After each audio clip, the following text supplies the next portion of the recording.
pastor, será que tem tanto conteúdo assim para a gente ler várias vezes durante a semana? Sim, tem muita informação aqui, tem muito ensino da parte de Deus, e eu te aconselho, vai mesmo, procura isso, busca isso no Senhor.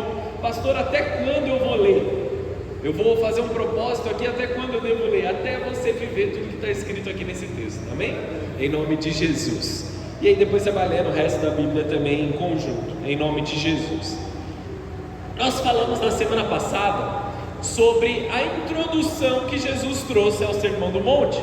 A introdução é chamada de bem-aventuranças. Nós falamos sobre as bem-aventuranças, o que significa ser bem-aventurado. Nós falamos também que estar em um estado de felicidade, ou viver em um estado de felicidade, é igualmente proporcional à nossa disponibilidade de obedecer a Deus. Estão entendendo isso? Isso é uma chave para nós vivermos e entendermos esse texto. Obedecer é igual receber o galardão do Senhor. A palavra obediência, a palavra submissão, a palavra ali que nos leva a diminuir nós mesmos e fazer a vontade de Deus, muitas vezes pelo mundo ela gera uma estranheza nos nossos corações. Nós achamos esquisito, nós achamos estranho o fato de ouvirmos a palavra de Deus que nos diz que nós devemos nos submeter, porque nós fomos ensinados da forma errada pelo mundo, que submissão seria algo que te traria dor, que te traria machucado, que te traria tristeza, que custaria de você, quando na verdade foi feito por Deus dessa forma para que nós fôssemos abençoados, amém? Eu estou falando de obediência a Deus, não estou propondo aqui que haja uma obediência a uma placa de uma igreja ou a um pastor especificamente. Eu estou falando de se submeter à palavra de Deus. Porque eu digo isso para que você tenha paz no teu coração, que nós não estamos construindo um reino para nós mesmos, nós estamos aqui com seriedade na presença de Deus, vivendo aquilo que a palavra de Deus nos ensina, amém? De fato, homens de Deus, pastores, líderes eclesiásticos, eles têm a honra que a eles é devida, e nós os honramos, nós os respeitamos, e nós nos submetemos à palavra de Deus enquanto eles estão submissos à palavra do Senhor, amém? Em nome de Jesus. Por quê? Parênteses antes da gente entrar aqui. O que acontece, amados, em muitas denominações? As pessoas são ensinadas a seguir pastores, a seguir pessoas, e na verdade nós deveríamos ensinar as pessoas a se conectarem com Jesus, não é? No ano passado inteiro nós falamos sobre encontros diários e pessoais com Jesus. Eu me encontrando com Jesus, você se encontrando com Jesus. Eu tenho um relacionamento pessoal com Jesus. Por quê? Pessoas que têm um relacionamento íntimo com Jesus não dependem da fé de outras pessoas. Nós não seremos salvos porque conhecemos alguém que conhece a Jesus. Nós não seremos salvos porque nós somos amigos de pastores. E eu quero te dar uma dica aqui, amém, amados? Eu sou o pastor de vocês e eu vou falar mal de mim mesmo. Caminhar junto com o pastor, próximo, intimamente ali, estando diariamente, é difícil, é cansativo, porque nós estamos para cima e para baixo em missão, fazendo as coisas de Deus, abnegando as nossas próprias vontades, então gera sim um desgaste, amém? Estar próximo, você pode estar próximo de mim o quanto você quiser, mas eu vou botar você para trabalhar, amém, amados? Em nome de Jesus, essa é a realidade. Então nós estamos apontando para Jesus. Por quê? Muitas vezes nós vemos um homem de Deus caindo, se perdendo, um homem de Deus ali, sei lá, caindo da fé mesmo, fazendo coisas abomináveis a Deus. E nós vemos o povo da igreja se perdendo junto. Nós vemos, não porque estão imitando o mesmo pecado, mas porque julgam que não é uma fé existente. Nós não estamos aqui por causa da fé do pastor, no meu caso vocês não estão vindo aqui na igreja por por causa da minha fé, por causa daquilo que eu tenho com Deus, mas por causa daquilo que você pode acrescentar na presença do Senhor Jesus, pela tua intimidade com Deus. Ainda que líderes, ainda que homens caiam, nós podemos permanecer fiéis no nosso relacionamento com Jesus. Estão aqui comigo?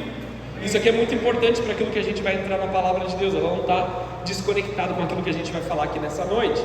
Nós falamos sobre as bem-aventuranças e nós falamos também sobre ser luz do mundo e sal da terra. Amém? Eu vi esses dias que também era o tema do infantil, não era? Era o tema que vocês deram aula no infantil. Nós nem tínhamos programado isso, glória a Deus, foi de Deus, amém? Foi bênção. Então vamos orar para entrar na mensagem de hoje, amém? Feche os teus olhos, abaixa a sua cabeça. Senhor Jesus, nós te pedimos pela tua glória, pela tua presença e pelo teu sobrenatural. Espírito Santo de Deus, fala aos nossos corações, ministra, Senhor, a nossa mente, corrige-nos, exorta-nos, muda e molda os nossos caráteres, Senhor, que nós possamos ser mais parecidos contigo. Nós nos submetemos àquilo que o Senhor tem para nós, Jesus. Vem e faz a tua boa vontade, em nome de Jesus, amém. Amém. Você pode aplaudir o Senhor? Aleluia.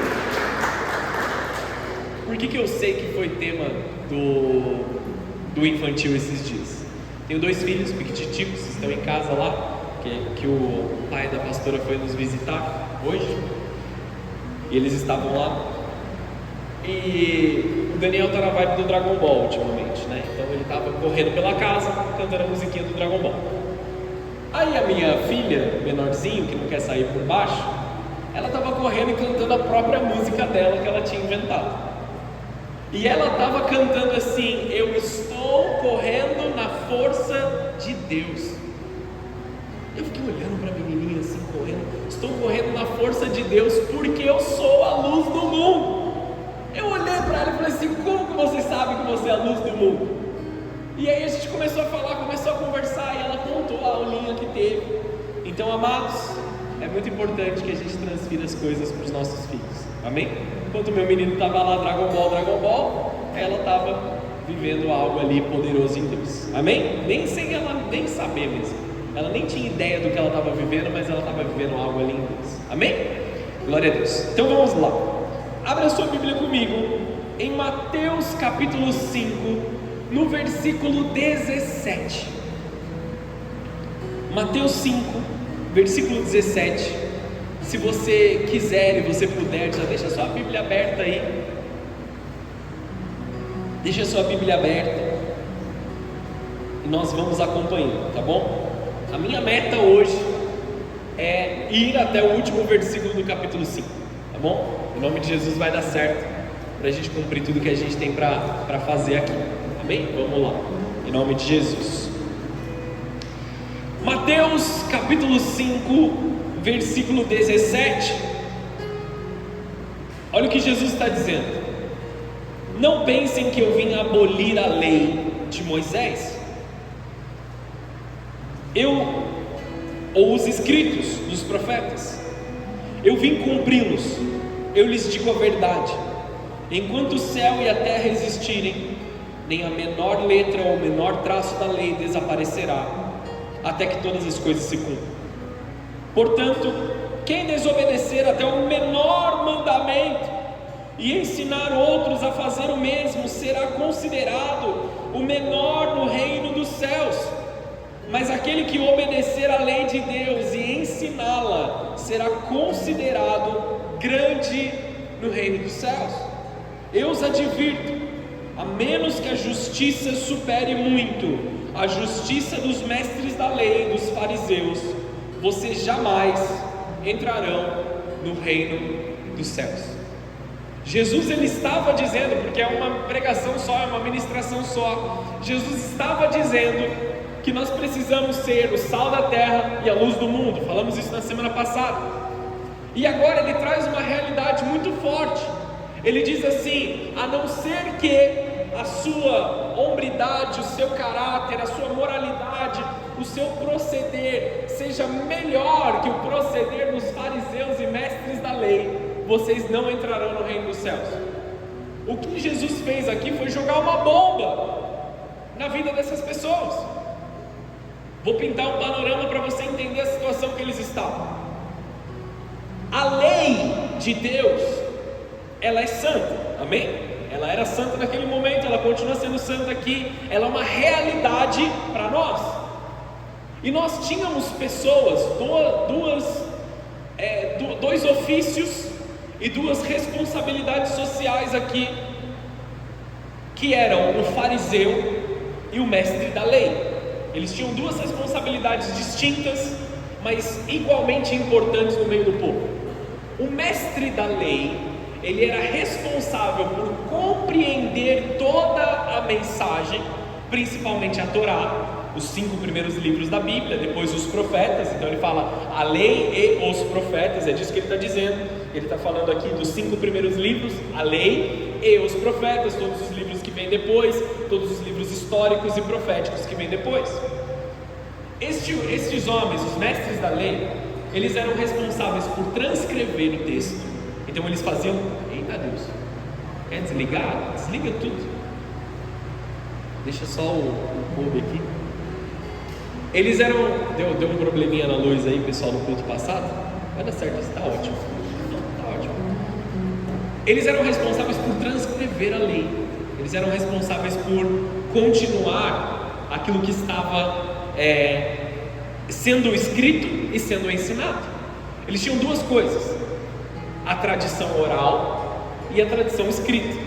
Então eles eram responsáveis por passar isso oralmente no templo, nas reuniões, e também garantir que havia registro, para que não se perdesse. Naquela época o papiro era muito caro, o papel mesmo era muito caro, e era difícil de você manter, de você preservá-lo. Então era necessário que eles ficassem fazendo cópias e cópias e cópias, para garantir que nunca ia se perder, amém? Eles tinham essa responsabilidade. Esses eram os mestres da lei. Então é complicado você ter uma vida mais santa que a vida do mestre da lei, que conhece toda a lei de cor e salteado. O que está escrito em tal lugar da Bíblia, o cara tinha responsabilidade, era o trabalho dele saber exatamente o que estava ali. Calma que a gente vai falar sobre vivência do conhecimento, amém? Mas segura isso no teu coração. Ele era um cara que sabia tudo do que ele estava falando. Igualmente nós temos os fariseus. Fariseus eram homens que tinham conhecimento, e eles eram tratados ali como pessoas que julgavam os outros segundo a palavra de Deus. Eles tinham uma responsabilidade de julgar as causas de acordo com a religião, de acordo com o que eles criam. Eles eram homens de ofício separado. Fariseu também significa separado para Deus. Eles tinham um ofício separado, eles tinham um ofício especial, entre aspas aqui. Eles tinham uma responsabilidade de ensinar, garantir que as pessoas vivessem isso e garantir que a lei fosse exercida nos momentos de culto. Estão entendendo aqui? Eles eram uma referência naquela época aos pastores e também uma boa parte da legislação, porque as coisas ainda eram um tanto misturadas naquela época, beleza? E aí você fala assim, esses caras deviam ser muito crente mesmo. Eles deviam ter um relacionamento íntimo com Deus poderoso. Eles deviam ter ali um movimento ali sobrenatural, uma sabedoria sobrenatural, um conhecimento sobrenatural. Devia ser gostoso ouvir esses homens pregando e ministrando. E de fato, esse era o plano de Deus. Mas infelizmente, eles haviam se distanciado do conhecer e viver. Estão entendendo isso? Hoje em dia a gente fala fariseu, parece até uma palavra ruim, mas naquela época não era uma palavra ruim, naquela época era um cargo de honra. Estão entendendo isso? Aí Jesus, na verdade, já numa sociedade em que os fariseus e mestres da lei haviam se corrompido, eles tinham a sua própria vontade, eles manipulavam a lei em favor de conquistar ganhos com isso. Jesus ele fala, os fariseus devoram as casas das viúvas, se alongando nas suas orações. Olha como a forma que era vista. João Batista e Jesus também repreenderam eles, chamando eles de hipócritas, porque eles sabiam, mas não viviam. viviam. Eles conheciam, eles ensinavam, mas eles não carregavam. Estão entendendo isso? Então o que Jesus está dizendo é assim: eu não vou dar um novo ensino, eu não vou dar um ensino diferente daquele que os fariseus e os mestres da lei já ensinaram para vocês. O ensino, a lei e os profetas, eles são santos, eles são irrevogáveis, eles são a verdade de Deus. É isso que Jesus está dizendo. O que eu vim aqui é para cumprir a lei. Essa é a diferença, essa é a chave. Vocês estão sabendo de tudo, mas vocês não estão cumprindo. Eu quero trazer vocês para o cumprimento, eu quero trazer vocês para uma vida verdadeira. Eu lhes digo a verdade, versículo 18: enquanto o céu e a terra existirem, nem a menor letra ou o menor traço da lei desaparecerá até que todas as coisas se cumpram. Ou em outras versões, nem um J ou um til serão alterados ou serão descumpridos enquanto os céus e a terra existirem. Amém? É isso que Jesus está dizendo. Eu vim para cumprir a lei. E aí ele leva a algo mais espiritual. Ele fala assim: a não ser que vocês tenham um formato de vida, uma moralidade, uma intimidade com Deus maior do que a dos fariseus e dos mestres da lei, vocês não herdarão o reino dos céus. Ele já tinha falado sobre as bem-aventuranças, ele já tinha falado sobre muitas atitudes de fé e atitudes de obediência na presença de Deus: humildes de espírito, mansos de coração, puros de coração. Amém? São coisas que a gente falou. Eita Deus, tá complexo. Se der, apaga tudo aí, deixa sem mesmo, desliga ela. Glória a Deus. Eu os advirto: a menos que a justiça supere muito a justiça dos mestres da lei e fariseus, vocês jamais entrarão no reino dos céus. E aí ele começa a nos ensinar. Ele fala assim: vocês aprenderam, mas vocês aprenderam de uma forma errada, está faltando coisa naquilo que vocês aprenderam. E ele começa a discorrer por vários tópicos, que nós vamos tentar falar sobre todos eles hoje. Ele começa a falar sobre a ira, sobre o adultério, sobre o divórcio, sobre juramentos e votos, sobre vingança e sobre o amor pelos seus inimigos. Resista à tentação de ler o último versículo desse capítulo, mas esse é o que permeia todas as coisas que Jesus está falando. Não leia, já vi que eles fizeram até uma carinha assim: vou ler. Resista aí, a gente vai chegar nesse lugar onde Jesus traz algo extremamente confrontador para os nossos corações, extremamente aqui, que faz a gente se chacoalhar e pensar na forma como que nós temos vivido. Ele começa falando sobre a ira. Então vamos ler aqui, Mateus 5, versículo 21. Vocês estão entendendo até aqui, certo? Então estão comigo aqui por enquanto, beleza. Versículo 21: vocês ouviram o que foi dito aos seus antepassados: não mate. Se você cometer homicídio, estará sujeito a julgamento.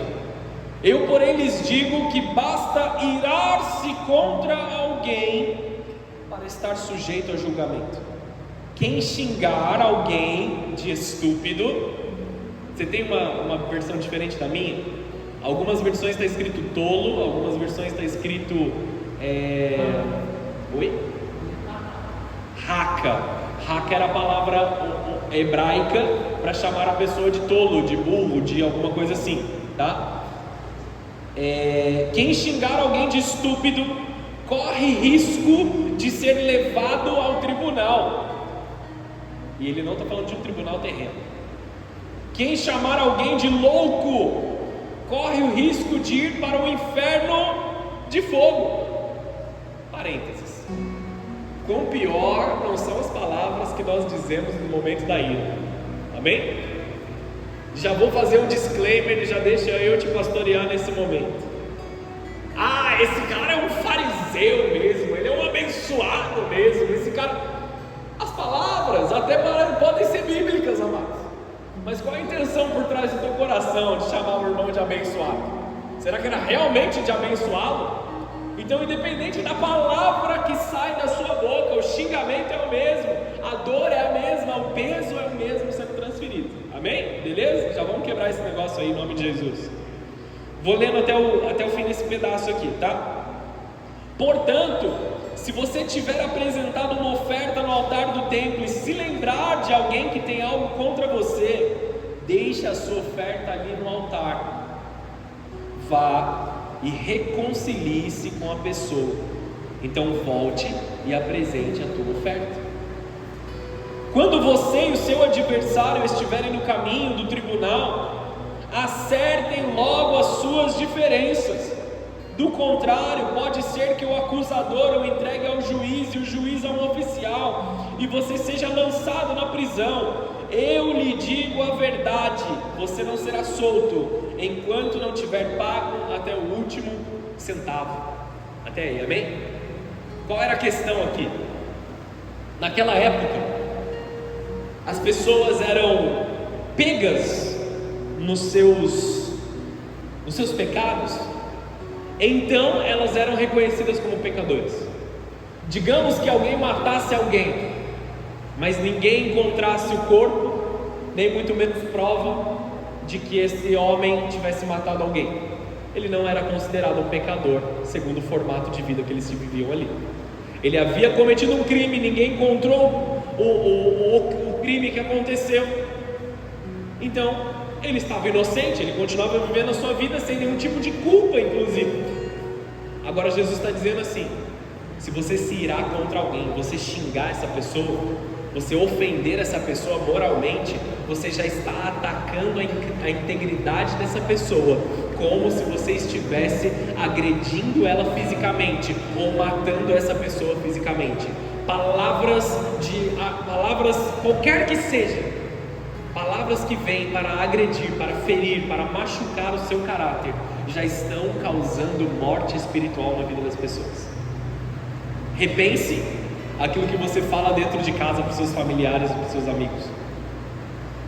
Você chama alguém de alguma coisa, você diz que a pessoa é louca, você diz que a pessoa é estúpida, é tola, eu não sei quais outras palavras piores nós podemos usar, das quais eu também erro muito.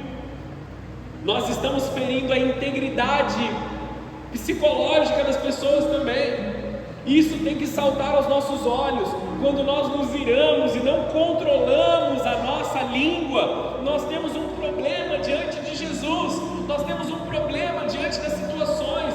Ele diz assim: aquele que se irar está próximo de passar por julgamento. Por quê? Paulo nos ensina: irai-vos, mas não pequeis. O problema não está na ira, o problema não está no seu sangue ferver às vezes, amém?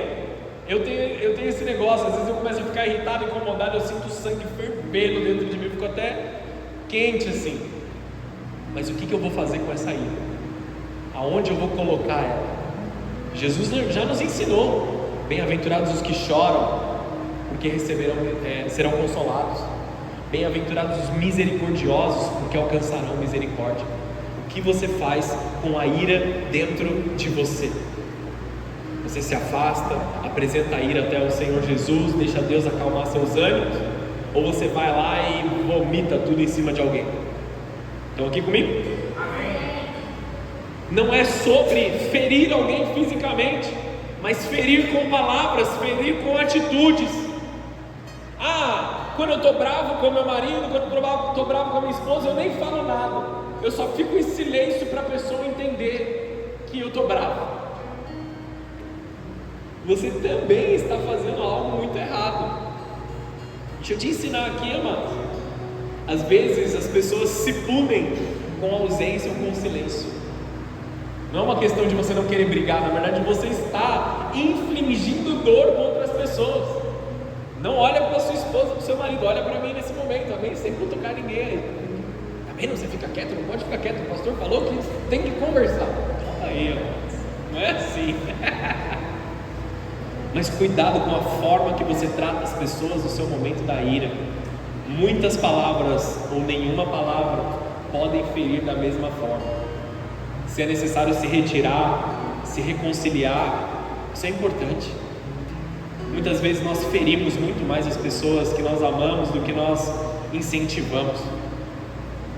Porque ela só aprende quando é na pressão, só aprende quando é isso. Cara, não é assim, você não foi feito para pressionar, Você foi feito para amar a pessoa que está com você, para incentivar, para levar a pessoa para grandes lugares. Não para pressionar, para machucar, para manipular. Todas essas coisas são manipulação. Amém ou não? Aí Jesus traz um ensino poderoso aqui, que eu amo essa parte, quando Jesus está falando sobre perdão. Olha como isso é poderoso. Aqui ele está falando sobre o seu julgamento particular com Deus.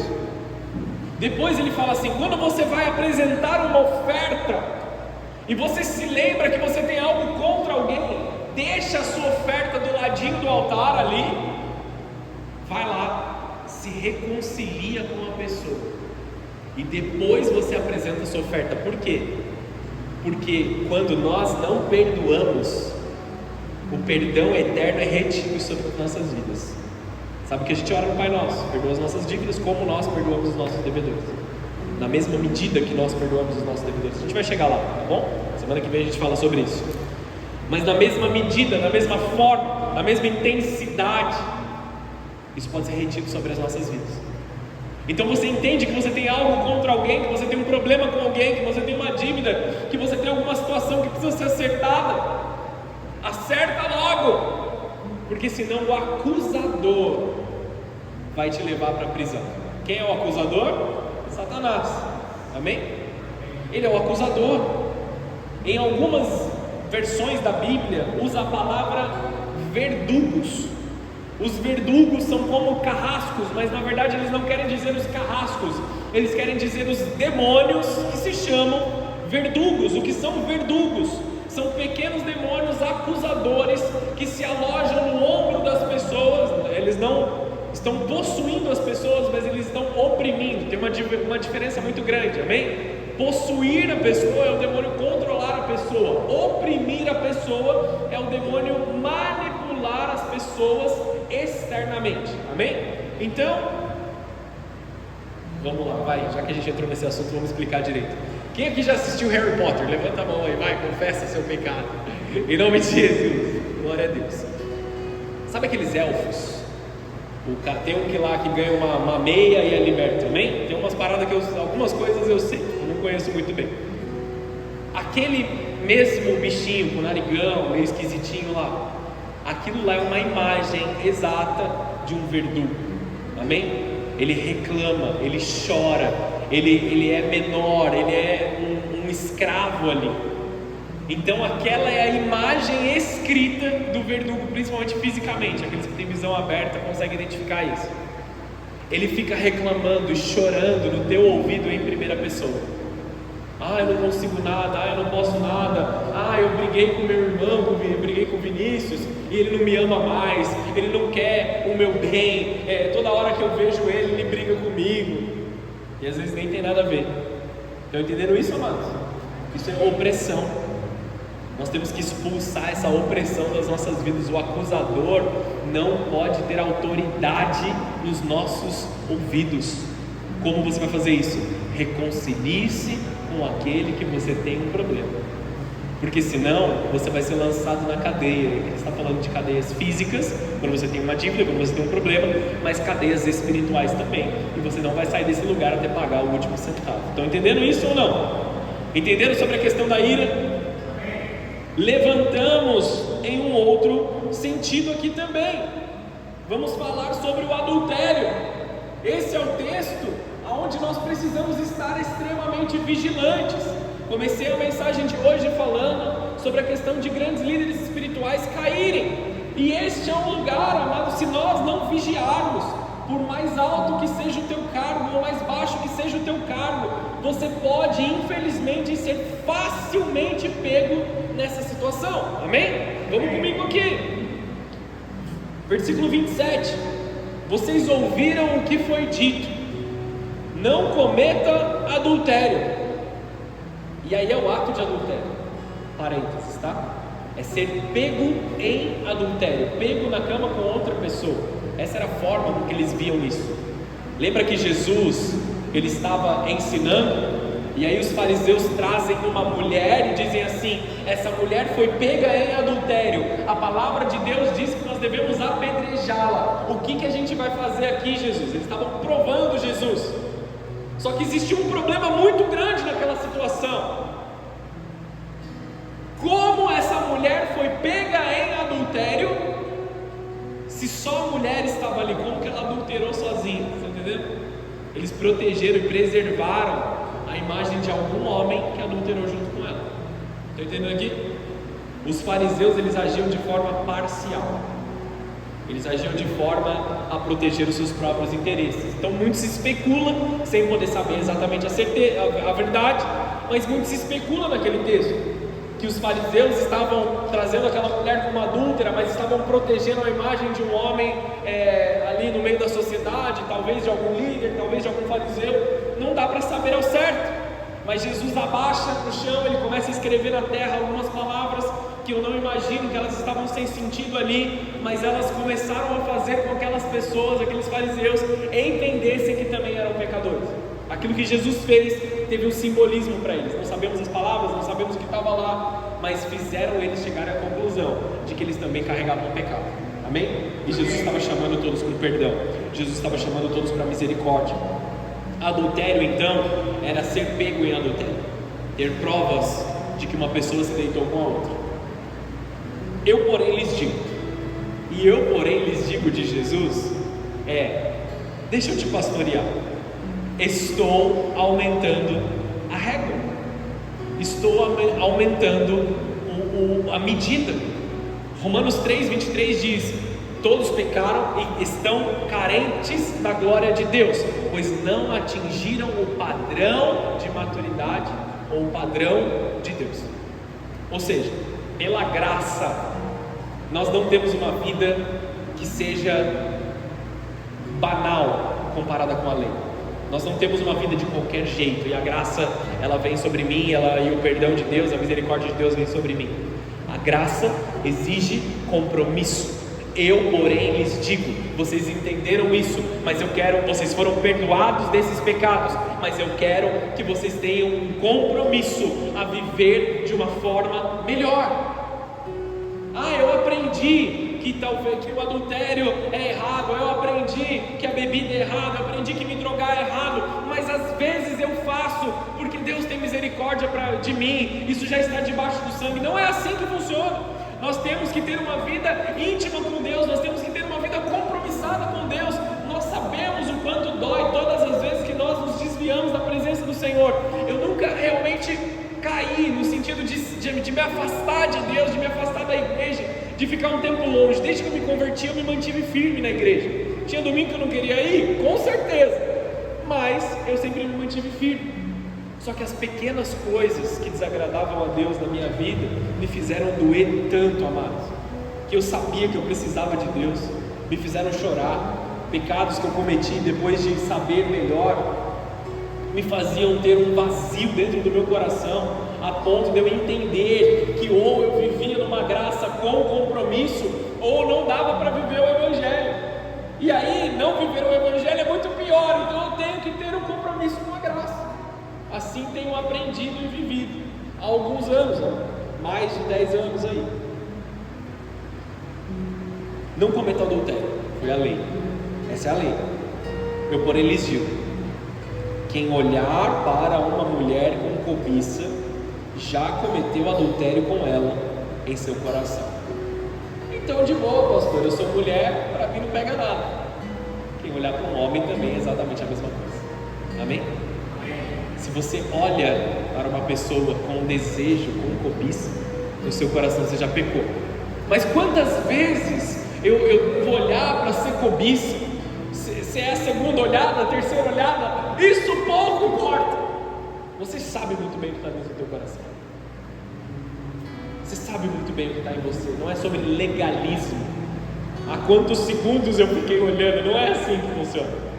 Você pode ter olhado por menos de um segundo, mas desejado no teu coração. É o teu coração, amados. Como está o teu coração? Como você tem vivido? Se o olho direito leva a pecar, arranque-o e jogue-o fora. É melhor perder uma parte do corpo que ser todo ele lançado no inferno. E se a mão direita leva a pecar, corte-a e jogue fora. é melhor perder uma parte do corpo do que ser todo ele lançado no inferno. Meu Deus, Jesus está pegando pesado. Se eu não consigo controlar meu olho, eu estou olhando para outras mulheres na rua, eu preciso ficar cego.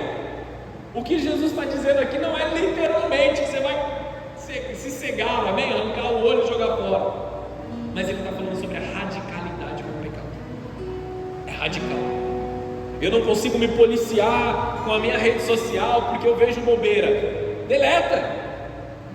Joga o celular no lixo. Eu não sei o que você tem que fazer para você aprender a viver com a presença de Deus, mas o Espírito Santo tem falado ao teu coração. É entre você e Deus. Santidade é individual, não é sobre aquilo que visivelmente nós estamos fazendo, mas como está o teu coração. Se você sabe que você tem um problema e você talvez não pode ficar sozinho dentro de casa, você já começa a acessar sites que você não deveria. Não fique sozinho. Se você sabe que você não tem maturidade para assistir certos tipos de filme, não assista. Se ocupe com outras coisas. Inclusive lá em casa agora a gente só está assistindo filme de criança, né? Já não tem mais vez. O que eu tive vez esses dias foi assistir Dragon Ball. Aí eu gosto também, mas já passei da fase, né? Ocupe-se com outras coisas até que você se torne maduro. E quando você for maduro o suficiente, não brinque com o pecado. Ah, eu já sou maduro, eu já sei, eu já tenho 200 anos que eu estou na igreja, eu sou bom nesse negócio, eu não vou cair. É aí que você cai. Já caiu lá atrás falando que era bom demais, ué? Aquele... Esse não vai falar. Eu acho que ele tinha falado no versículo bíblico, ele falou: aquele que está de pé, cuide para que não caia. Eu achei que ele tinha dito isso. Mas é isso que eu vou dizer. Para todos os efeitos foi isso que ele falou. Amados, estejam vigilantes. Estejam vigilantes. Porque se nós achamos que nós somos bons demais, nós caímos no nosso orgulho. O primeiro rabo de saia que passar, você já era, caiu da fé. Amém ou não? Estão entendendo aqui comigo? Não é sobre executar o ato de pecado, mas o planejar. Ninguém cai da noite para o dia. Ah, fulano caiu, olha só, que impressionante. O coração já estava planejando há muito tempo atrás. Deitava a cabeça no travesseiro à noite, já maquinando as coisas, já desejando como eu vou fazer para manipular a situação a fim de eu conseguir isso, conseguir aquilo. Ninguém cai da noite para o dia. Nós estamos falando de um Deus que a sua graça é infinita. Se nós estamos mergulhados, nem que seja a ponta do nosso dedo do pé na graça de Deus, nós estamos absurdamente cheios. Nós temos que estar distantes da graça do Senhor para que a gente caia. Vocês estão entendendo ou não? Se você ainda luta com pensamentos, com desejos, vai até o Senhor, dobra os teus joelhos do lado da tua cama ali, ou onde você se sente confortável para orar, e fala: Deus, santifica a minha imaginação, santifica os meus pensamentos, santifica, Senhor, o meu leito, santifica a minha mesa, o meu sofá, santifica também a minha televisão, através de eu controlar o meu dedinho no controle. Amém, amados? Aí depende mais de você do que de Deus, né? Pede para o Senhor santificar a tua imaginação. Isso serve para todas as coisas. A gente está falando sobre adultério, sobre pornografia, mas serve sobre tantas coisas. Santifica a tua imaginação. Fala também da ira.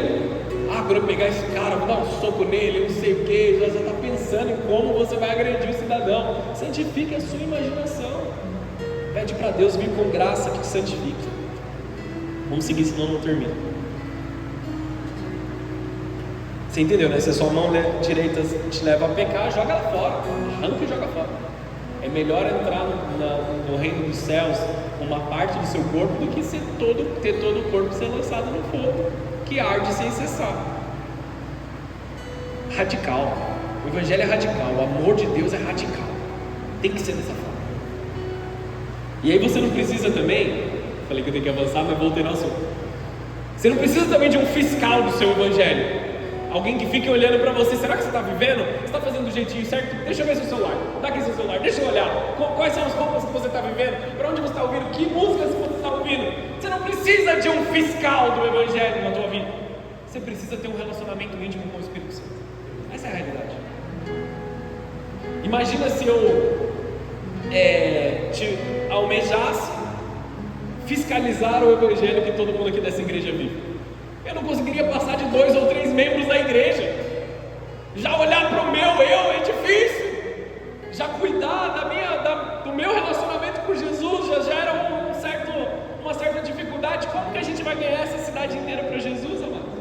Se a gente for ficar fiscalizando as coisas, temos que ensinar, temos que viver de verdade. Nós ensinamos muito mais com a nossa vida do que com aquilo que nós falamos. Amém ou não? Amém. Glória a Deus. Versículo 31. Também foi dito: quem se divorciar da sua esposa deve conceder-lhe um certificado de divórcio. Isso aqui é pesado. Desculpa, quem se divorciar da sua esposa deve conceder-lhe um certificado de divórcio. Fala direito. Eu, porém, lhes digo que quem se divorcia da sua esposa, exceto por imoralidade, faz cometer adultério. E quem se casa com uma mulher divorciada também comete adultério. Aqui é uma questão, amados, um tanto quanto sensível. Por quê? Na lei de Moisés, pela dureza do coração dos homens, e ali há uma discussão depois com Jesus sobre esse assunto, ele fala assim: você não quer estar mais casado com a sua mulher, dá uma carta de divórcio para ela e encerra teu casamento. Aí Jesus fala assim: isso foi dito, isso foi permitido a vocês pela dureza do seu coração, mas aquilo que Deus uniu não separe o homem. Aquilo que Deus juntou não separe o homem. Qual é a saída do casamento? Quando existe uma quebra de aliança. Vocês estão entendendo isso? Quando há adultério, há uma quebra de aliança. Quando existe uma violência, um crime cometido contra ou o marido ou contra a esposa, mais comum acontecer contra as mulheres, isso é uma quebra de aliança. E aí crimes, a gente pode dizer, comportamentais, psicológicos, né? O terrorismo psicológico ali, algo físico, tá bom? Algum abuso físico, isso são quebras de aliança. Ou o próprio abandono. Quando um casal se divorcia, acabou o amor, já não amo mais. A gente tinha muitas coisas diferentes, a gente já não queria mais estar junto, a gente só se divorciou. Isso configura um adultério. Isso configura o que Jesus está dizendo assim: quem se casa com a mulher divorciada comete adultério, porque ele teve a intenção de separar algo que Deus uniu. Estão entendendo? Amém. Agora, existem casos que houve uma ruptura de aliança. A esposa traiu o marido, por exemplo. Então essa esposa precisa se reconciliar com Deus, mas o marido ali, mesmo tendo a possibilidade ou não de perdoar ou não foi possível manter aquele relacionamento. Houve uma quebra da aliança completa, houve um divórcio. Este sim poderia se casar mais uma vez. Vocês estão entendendo essa questão aqui? É um tanto quanto delicado, e as doutrinas das igrejas, elas tanto quanto abusam essa situação aqui. Se você for mergulhar no catolicismo com mais detalhes, eles dizem que uma vez que você divorciou, você não pode mais casar. E aí você tem um problema muito pior, porque você vive junto, mora junto o resto da vida ali, cometendo pecado, cometendo adultério, sem se acertar na presença de Deus. Você entende como piora a situação?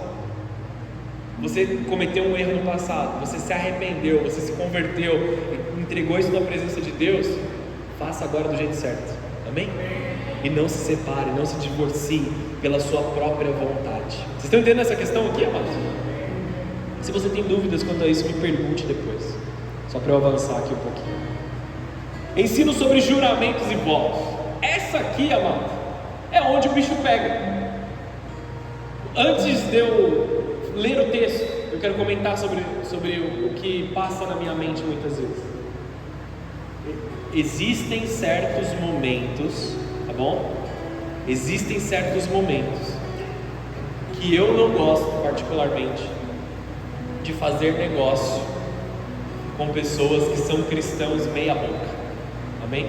Até você descobrir que um cristão é meia boca, demora um pouquinho. Muitas vezes ímpios honram muito mais a sua palavra porque entenderam o peso da sua palavra, do que aqueles que estão dentro da casa do Senhor. Isso é um aviso para os dias de hoje, que muitas pessoas estão ali só se aproveitando de uma graça barata. Deus vai honrar a minha vida, Deus vai me honrar, Deus vai multiplicar dinheiro na minha conta bancária. Não é assim que funciona, irmãos.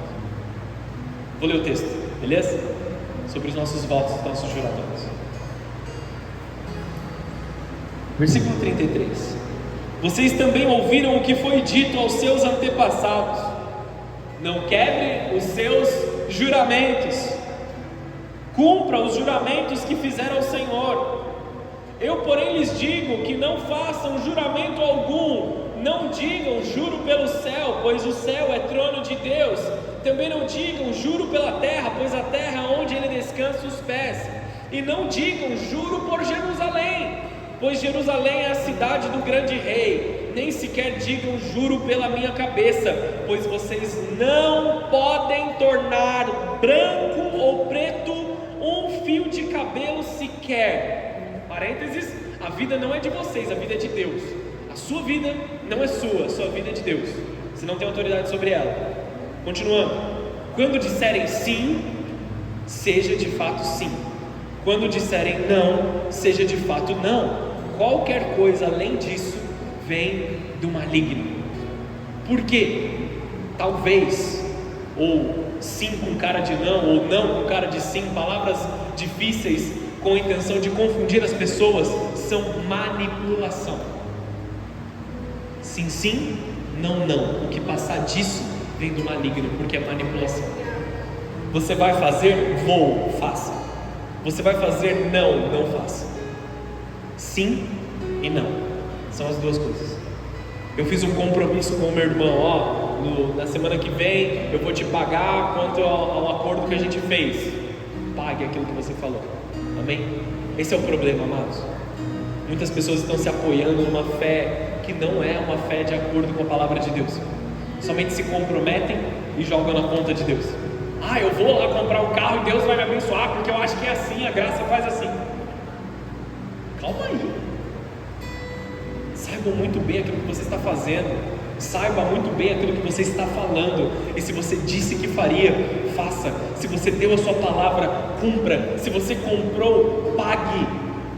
Se você teve um problema e você não consegue pagar, vá e renegocie. Renegocie o prazo, renegocie com juros, mas não deixe o teu nome ser destruído. Quanto vale o seu nome aonde você trabalha? Outro dia eu estava brincando com um dos supervisores lá, com um dos chefes lá. Ele estava falando assim: resolveu muito rápido e tal, não sei o que. Eu falei: eu sou muito bom naquilo que eu faço. Deu uma zoadinha assim, né?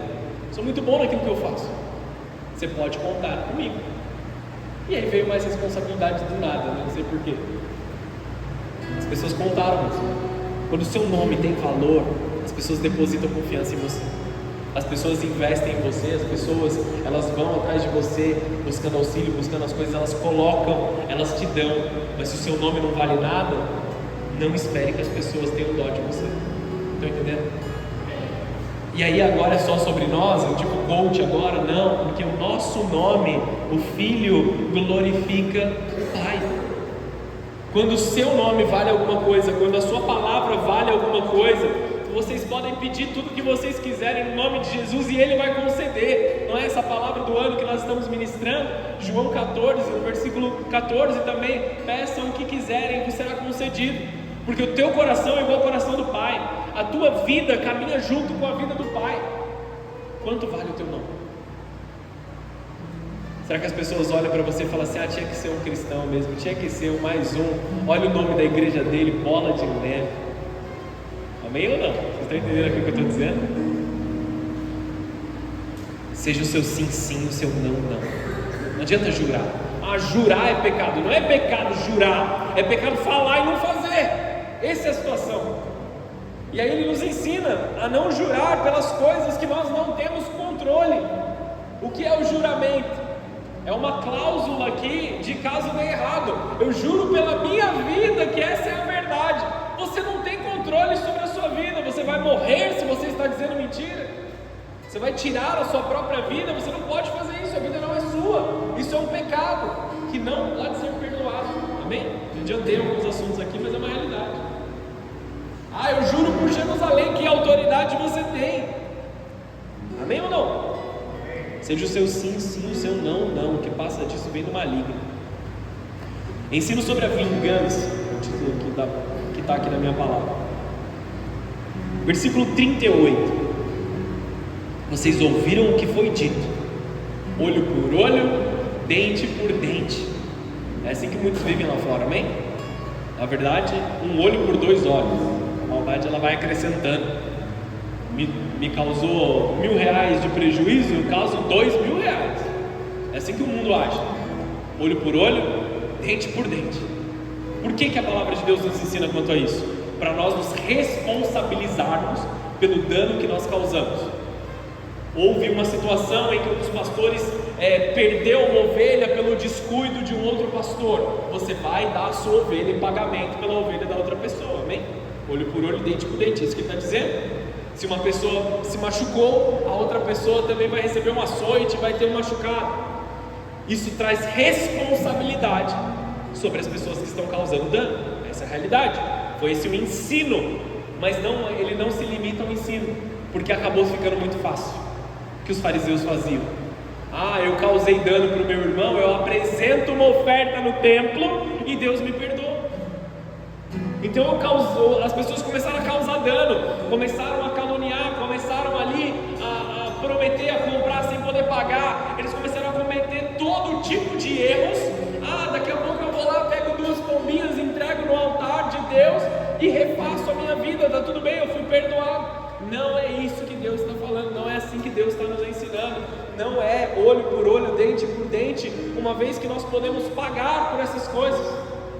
Então o dinheiro compra a imoralidade, ou o direito de ser imoral. Você está entendendo o que eu estou dizendo aqui?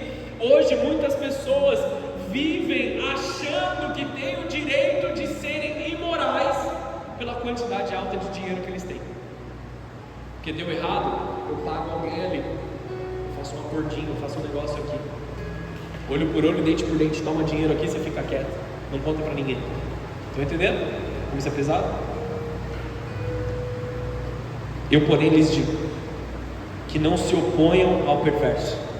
Se alguém lhes der um tapa na face direita, ofereça também a outra. Alguém te machucou? Fica à vontade, pode machucar, eu não vou revidar. Te bateram na face direita, entrega a esquerda. Se você for processado no tribunal e tomarem a roupa do corpo, deixe também que levem a cabo. Se foi feito injustiça contra você, te levaram, toma aqui, leva aqui também, te dou de presente. Por que Jesus está ensinando isso? Pensa comigo. Você pecou, eu pequei, amém? Vou falar de mim aqui, pra você não achar muito ruim com isso. Eu pequei. Teve uma vez na minha vida que eu descumpri a lei de Deus. Não uma, várias, sabe disso. Qual é o julgamento eterno que eu deveria ter? Inferno, ponto final. Meu lugar é o inferno. Se eu pequei, meu lugar é o inferno. Só que aí Jesus, Ele é misericordioso comigo. Ele fala assim: eu já morri na cruz por você, eu já paguei o preço, você não precisa ir para o inferno. Isso é misericórdia. Entenderam a misericórdia? Você não precisa pagar pelo que você deveria ter pagado, você ter pago, eu já paguei. Isso é misericórdia. Eu paguei pelo que você deveria pagar. Só que nós não vivemos só na misericórdia, nós vivemos na graça também. Ao invés de você ir para o inferno e ter dor por toda a eternidade, você vai para o céu e ter prazeres de Deus por toda a eternidade. Mas assim, eu mereço ir para o inferno, eu mereço o ruim. Você não vai me dar o médio, não, eu vou te dar o bom. Vem comigo aqui. Você passou a 100 por hora no radar de 40 lá no centro. Você merece tomar uma multa. Amém ou não?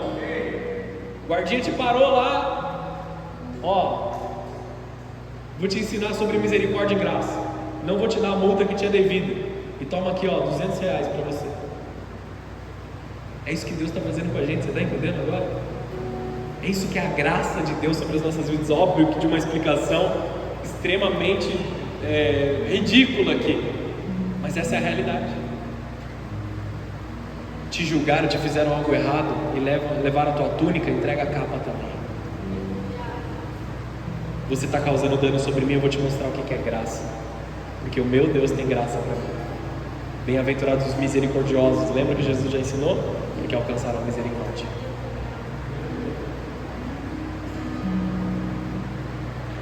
Versículo 41, se alguém forçar a caminhar uma milha, caminhe com ele 2. Se você for obrigado a fazer alguma coisa que você não quer, entregue isso para essa pessoa e entregue também mais uma para Deus. Se você for caminhar 1 quilômetro, que te obrigaram a fazer, caminha 2, vai além, faz a segunda milha, entregue como oferta a Deus. Isso é a graça que alcançou o teu coração. Dê a quem te pedir e não volte as costas a quem quiser tomar emprestado de você. Dê de bom grado, seja generoso, seja amável. Mas eu não posso confiar, a pessoa já causou dano sobre mim. Se a pessoa está te devendo, talvez não seja uma boa você dar dinheiro para ela, mas ensinar. Só que, poxa, de novo, o mesmo irmão lá, ele está sempre com um problema. Você pode ajudá-lo, faça. Muitas vezes dar somente ali a provisão é errado. Nós temos que ensinar as pessoas a pescar. Você já ouviu isso? Sua mãe já te ensinou isso. Amém? Mas existem momentos que nós precisamos dar. Nós precisamos não voltar as nossas costas com aqueles que realmente estão passando necessidade. Uma coisa é a safadeza das pessoas. O Espírito Santo vai te dar graça para você não cair. A outra coisa é quando nós identificamos necessidade. Amém? Uma das piores coisas que nós podemos ter é machucar pessoas no momento que nós deveríamos ter misericórdia com eles. Algum amigo seu, alguém que você conhece caiu, se machucou na fé, eu digo, arrebentou com a vida dele. Aí você vai lá, senta na mesa com a pessoa e fala: também? Você não ora? Você não jejua? Você faz tudo errado? Você não está na igreja? Não, essa é a hora de você ser misericordioso. Meu irmão, deixa eu te ajudar a se restabelecer. Você não orou? Mas vamos orar junto agora. Deixa eu jejuar junto com você. Eu me responsabilizo por você se erguer na fé. Então aqui estão entendendo isso ou não? Essa é a misericórdia que Deus espera que a gente chegue. E não aquela história assim: também você não vai na igreja? É lógico que vai acontecer isso. Isso qualquer um pode falar. Isso um ímpio pode dizer. Isso é óbvio para a pessoa que está arrependida. Amém ou não? Isso só causa mais mal do que bem. Chegando para o fim, em nome de Jesus. Versículo 43. Vocês ouviram o que foi dito: ame o seu próximo e odeie o seu inimigo. É isso que eles diziam, é isso que eles falavam. Eu, porém, lhes digo: amem os seus inimigos e orem por quem os persegue. Desse modo vocês agirão como verdadeiros filhos do seu Pai que está nos céus, pois Ele dá a luz do sol tanto a maus como a bons, e faz chover tanto sobre justos como injustos. Se amarem apenas aqueles que os amam, que recompensa receberão?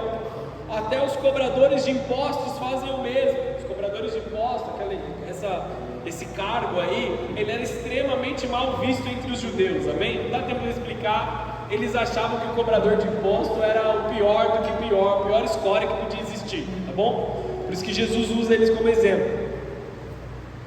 Se amares aqueles que os amam, que recompensa receberão? Até os cobradores de impostos fazem o mesmo. Se cumprimentam apenas os seus amigos, que estarão fazendo demais? Até os gentios fazem isso. Vamos para o último versículo desse capítulo. Um desafio para você aqui nesse momento. Portanto, sejam perfeitos, como é perfeito o seu Pai Celestial. Por que ele toca no assunto da perfeição agora? Porque ele falou de amor. Jesus é perfeito, o único que é perfeito. Como nós nos aperfeiçoamos? Amando como Ele nos amou. O amor é a chave da perfeição do caráter de Cristo. Sede, pois, perfeitos, como é perfeito o teu Pai Celestial. Algum de nós aqui é perfeito? Óbvio que não. Eu, inclusive, pior dos pecadores, conheço cada coisa ruim de mim, amados. Como eu me aperfeiçoo? Amando o meu próximo, orando por quem me persegue, abençoando quem me amaldiçoa. Amém ou não? Não foi isso que Jesus fez? Ele foi esbofeteado, ele foi maltratado, chicoteado, mentiram sobre ele, diminuíram ele, mas ele se entregou na cruz por um amor que é radical, por um amor que não é compreendido entre nós, por um amor que está acima daquilo que nós podemos exercer naturalmente. Que diferença fazem aqueles homens que trabalham no governo, talvez, ou aqueles homens que são de uma outra religião? É isso que Jesus está semelhando. Se vocês cumprimentam quem te cumprimenta, você não está fazendo mais nada além de ser educado. Se você ama aquele que te ama, isso é muito fácil. Eu quero que você ame quem te odeia, eu quero que você ame quem te persegue. Aqui é a chave de nós vivermos uma vida santa. Mesmo que você tenha todo o motivo para se irar e para maltratar alguém, ame-o, entregue a tua vida em favor do teu próximo. Estão aqui ou não? Sede, pois, perfeitos, como é perfeito o seu Pai Celestial. Agora vocês estão entendendo o que eu estava falando esses dias, de leia Mateus 5, 6 e 7, até que você viva isso? Concorda comigo que a gente vai ter que ler isso até o último dia da nossa vida? A gente tem que ler isso todos os dias. Talvez nós tenhamos muito mais conteúdo na palavra de Deus. Mas se a gente pudesse escolher uma parte da Bíblia só, Mateus 5, 6 e 7 seria uma ótima escolha. Graças a Deus nós não temos que escolher parte da palavra, nós temos acesso ao todo. Amém? Amados, encerro com isso, para que você vá para a tua casa e ore ao Senhor Jesus: me aperfeiçoa no teu amor, me torna perfeito como o Senhor é perfeito, me aperfeiçoa no teu caráter, me aperfeiçoa no teu formato de viver, me aperfeiçoa no teu amor para com o próximo. Amém? Feche os teus olhos, abaixa a sua cabeça.